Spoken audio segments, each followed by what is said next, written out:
વિસાવદરથી આપ ઉમેદવાર ગોપાલ ઇટાલિયાની જન આશીર્વાદ યાત્રા. Story report by Kasam Hothi, Visavadar.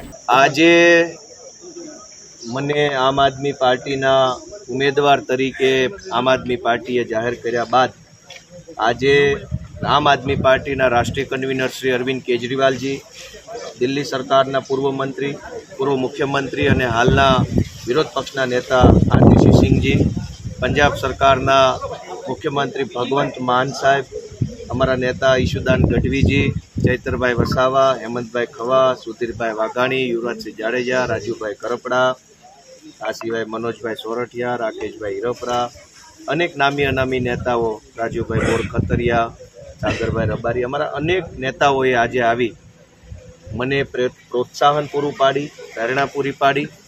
આ સાથે વિસાવદર, ભેસાણ અને જૂનાગઢ ગ્રામ્ય મત વિસ્તારમાંથી હજારો લોકો સ્વયંભૂ આવ્યા અને સ્વયંભૂ આવી અને વિસાવદરની બજારોમાં જાણે એક ક્રાંતિ થવાની હોય એવી અભૂતપૂર્વ જનમેદની સાથે આ પંથકના તમામ સમાજના 18 વર્ણના લોકોએ મને આજે આશીર્વાદ આપ્યા અને વાજતે ગાજતે મહાનુભાવોની ઉપસ્થિતિમાં, આ પંથકના ખેડૂતો, ખેતમજૂરો, માલધારીઓ, રત્ન કલાકારોની ઉપસ્થિતિમાં આજે મારું ફોર્મ પ્રાંત અધિકારી અને ચૂંટણી અધિકારી વિસાવદરની કચેરીમાં ભર્યું છે.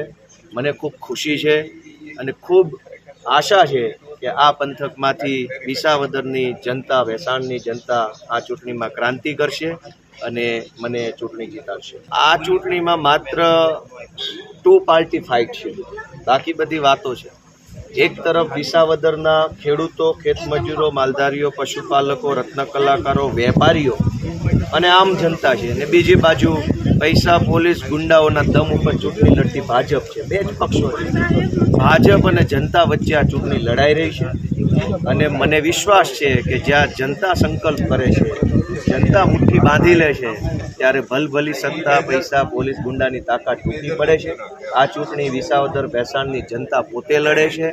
આ ચૂંટણી સ્વયંભૂ લડાઈ રહી છે અને આ ચૂંટણીમાં જનતાનો વિજય થશે એવો મને વિશ્વાસ છે. અશક્ત માણસો, બીમાર માણસો, વૃદ્ધ માણસો મત દેવા ન જઈ શકે તો અમે ચૂંટણી પંચની રજૂઆત કરશું કે વિશેષ એરેન્જમેન્ટ કરે, વિશેષ વ્યવસ્થાઓ કરે કે જો વરસાદ હોય તો મતદાન કેવી રીતે વધે. અમે પણ પાર્ટી તરફથી પ્રયત્ન કરીશું. અમારી જનસભામાં લોકોને અમે વિનંતી પણ કરીશું કે મતદાનની અંદર વધુને વધુ મતદાન થાય એવી જનતા પોતે કોશિશ કરે. તમે કોંગ્રેસને ગણતા જ નથી એમાં હરીફાઈ?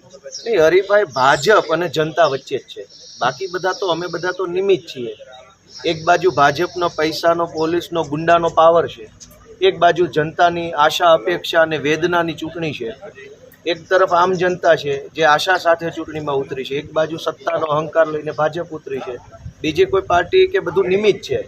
મેં કીધું એમ આ ચૂંટણી વિસાવદર, ભેસાણની આમ જનતા લડી રહી છે. આમ જનતા પોતાના સંકલ્પના બળ ઉપર આ ચૂંટણી જીતશે.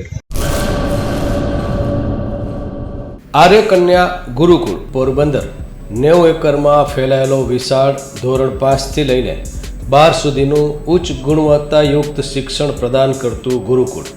સ્થાનિકની કન્યાઓ માટે કેજી થી લઈને ધોરણ 12 સુધીના શિક્ષણની સુવિધા. અહીં ગુજરાતી અને અંગ્રેજી માધ્યમો પણ ઉપલબ્ધ છે. ગુરુકુળમાં કોમર્સ અને આર્ટ્સના વિષયોમાં ગ્રેજ્યુએશન સુધીના અભ્યાસક્રમની વ્યવસ્થા પણ છે. અભ્યાસની સાથે સાથે વ્યવસાયિક અભ્યાસક્રમો પણ વિદ્યાર્થીઓને પૂરા પડાઈ રહ્યા છે. અભ્યાસની સાથે દરેક પ્રકારના ખેલમાં વિદ્યાર્થીઓને કોચિંગ પૂરું પાડવામાં આવી રહ્યું છે. અહીં વિદ્યાર્થીઓને અભ્યાસની સાથે વેદ, ધર્મગ્રંથના અભ્યાસ પણ અપાઈ રહ્યા છે, જેથી આપણી સંસ્કૃતિ ઉજાગર થઈ શકે. ગુરુકુળમાં અત્યાધુનિક ઢબે શિક્ષણ અપાઈ રહ્યું છે, જેથી છાત્રાઓ સમય સાથે તાલ મિલાવી શકે. અભ્યાસની સાથે સાથે સારા સંસ્કારોનું સિંચન કરવું તે ગુરુકુળની વિશિષ્ટતા છે, પરંપરા છે. આર્ય કન્યા ગુરુકુળ પોરબંદરમાં આપની દીકરીઓના એડમિશન માટે આજે જ સંપર્ક કરો. 8258 0 30 30 3 8258 0 40 40 4.